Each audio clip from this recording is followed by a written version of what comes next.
Welcome to the channel Final Slaves. Today's story transports us to 1867, where, by pure chance, a black girl stumbled upon a giant black man left to die, chained to a tree in an isolated place. She should have walked away. Instead, she returned, and what happened next shocked everyone. This is a difficult, intense story rooted in racism, fear, and survival. So, take a moment, breathe, and listen carefully. Before we begin, subscribe and write in the comments which city and country you're listening from. Your participation helps ensure these stories are remembered, not buried. Let's begin.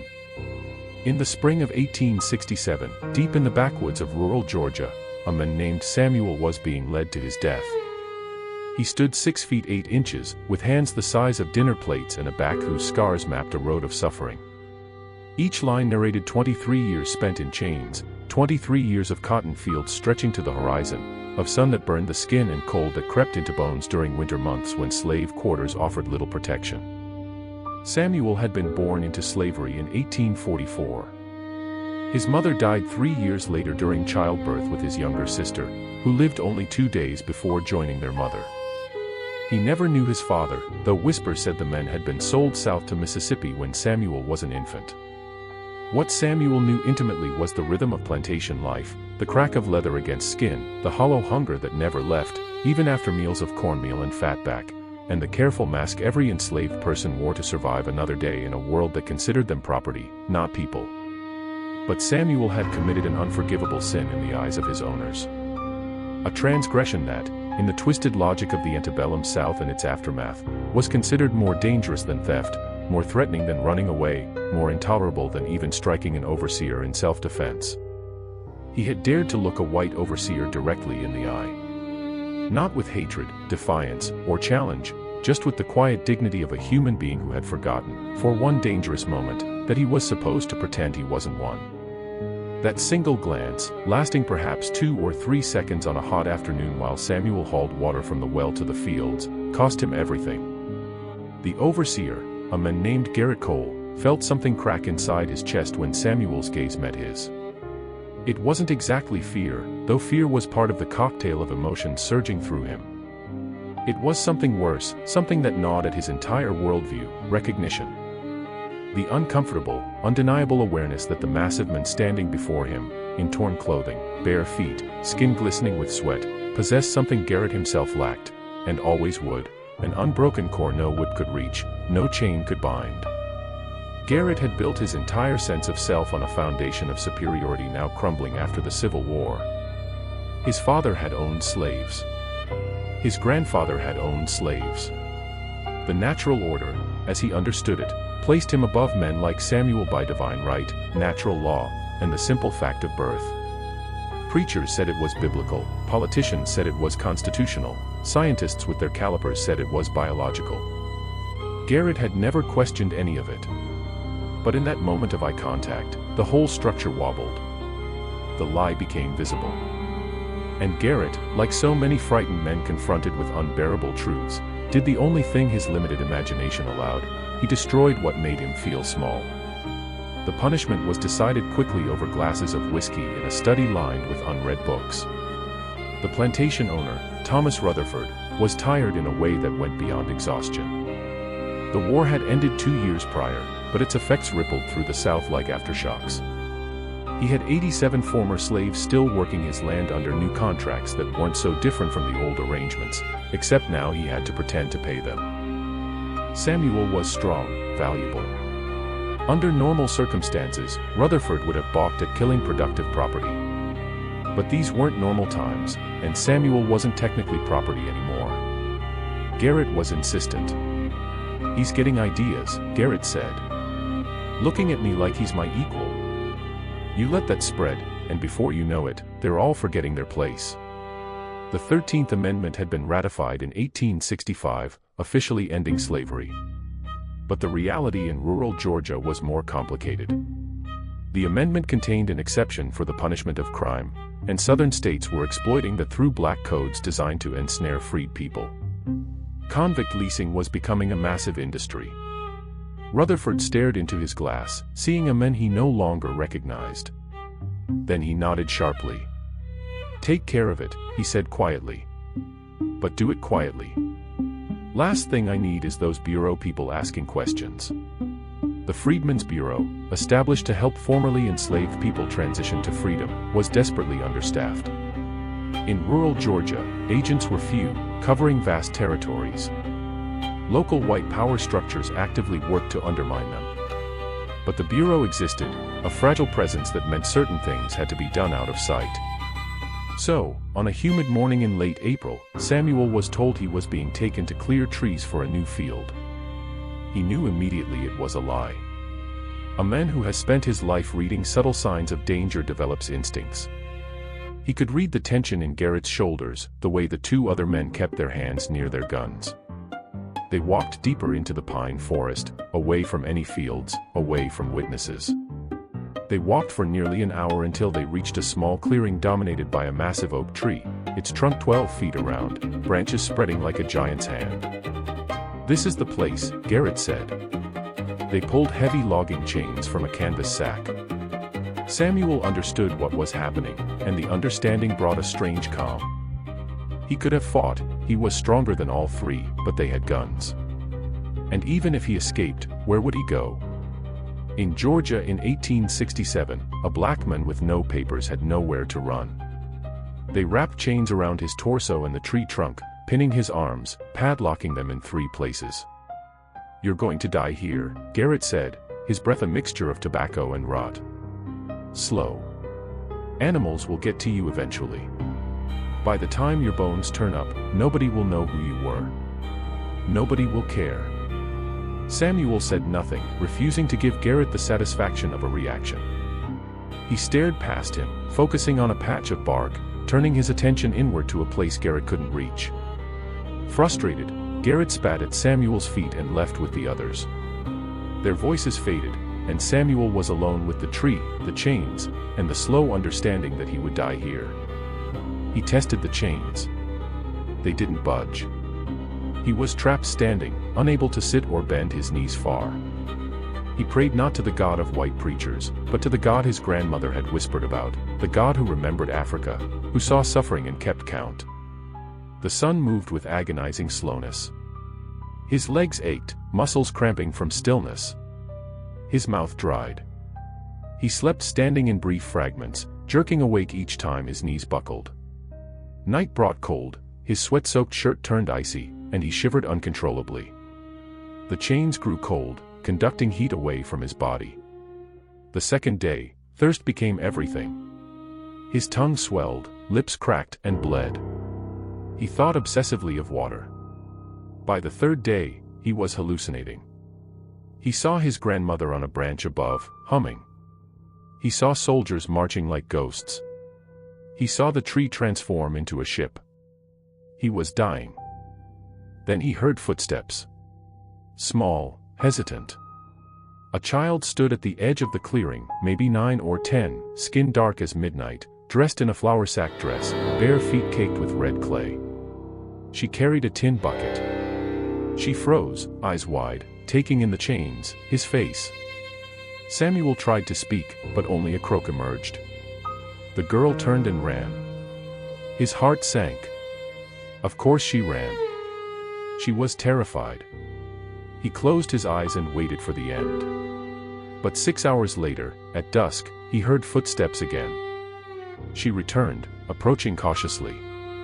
She set down a mason jar of water and a piece of cornbread wrapped in cloth, then ran. Samuel stared at them. They were so close, yet completely inaccessible. He made a sound between a laugh and a sob. 20 minutes later, she came back a third time. Creeping close, her hands shaking, she picked up the jar, stood on her toes, and lifted it to his lips. Samuel drank. It was life itself. When the jar was empty, he whispered, "Thank you." She didn't speak, but her expression changed slightly. She gave him the cornbread, then gathered the jar and cloth and disappeared into the darkness. She came back the next morning, and the morning after that, establishing a pattern. She never spoke, never stayed long, but she brought water and bits of food.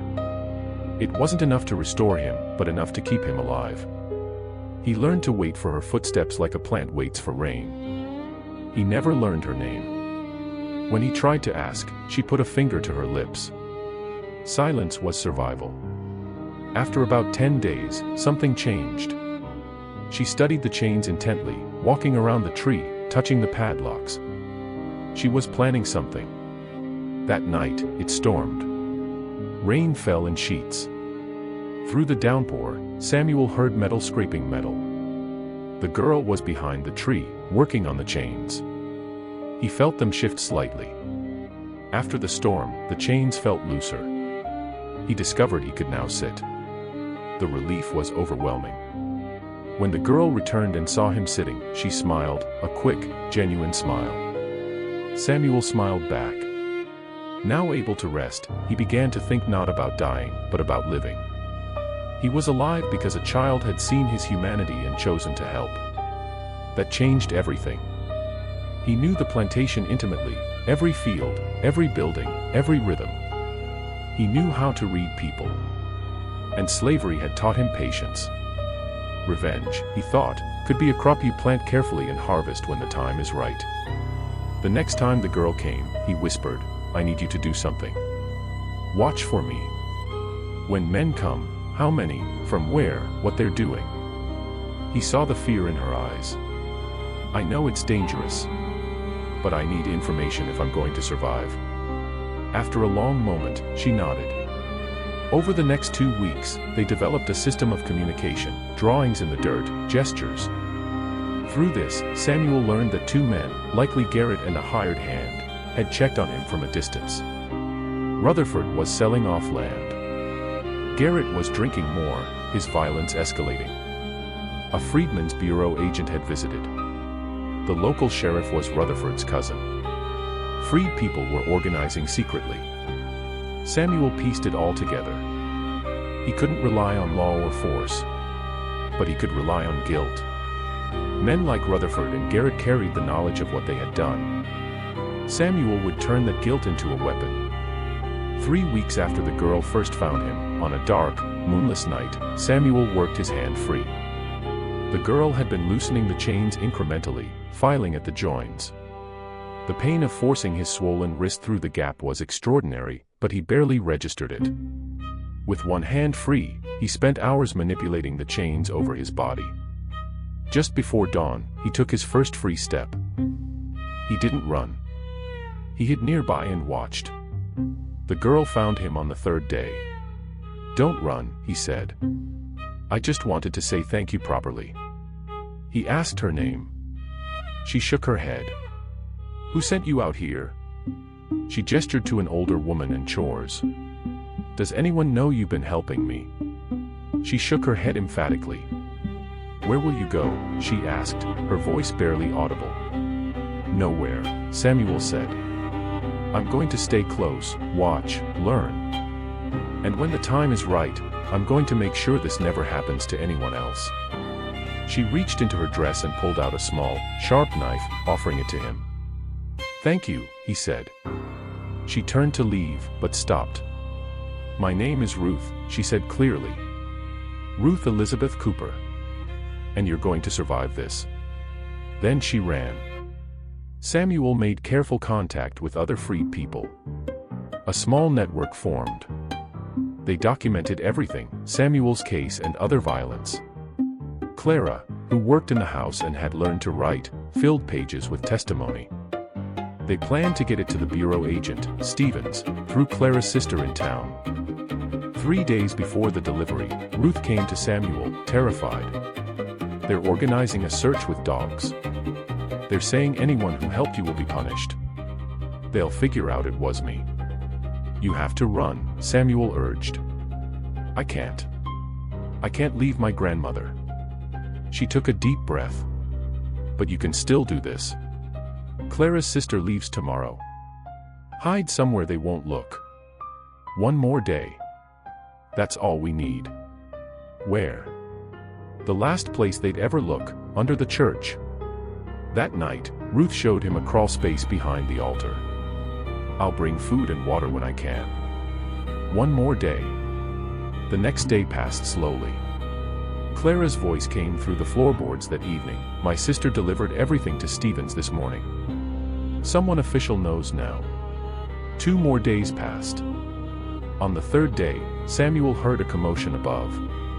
Stevens was in the church confronting Rutherford. "I have testimony from multiple witnesses that you chained a man to a tree to die. That's attempted murder, a federal offense." Rutherford denied it. Stevens pressed, "I found chains hidden in bushes near that tree, chains with blood. You will account for every worker. Bring me Samuel alive, or explain where he is. If anyone else is harmed to cover this up, I will bring the full weight of federal authority down on you." Later, Clara opened the panel. "Stevens wants to meet you. Says it's safe, that he has federal troops for protection. You need to give official testimony." Samuel thought of all the ways it could go wrong. But staying hidden meant nothing would change. "Tell him I'll meet him at the oak tree tomorrow at dawn." At dawn, Samuel emerged. Stevens was there on horseback with 2 soldiers. Samuel told his entire story.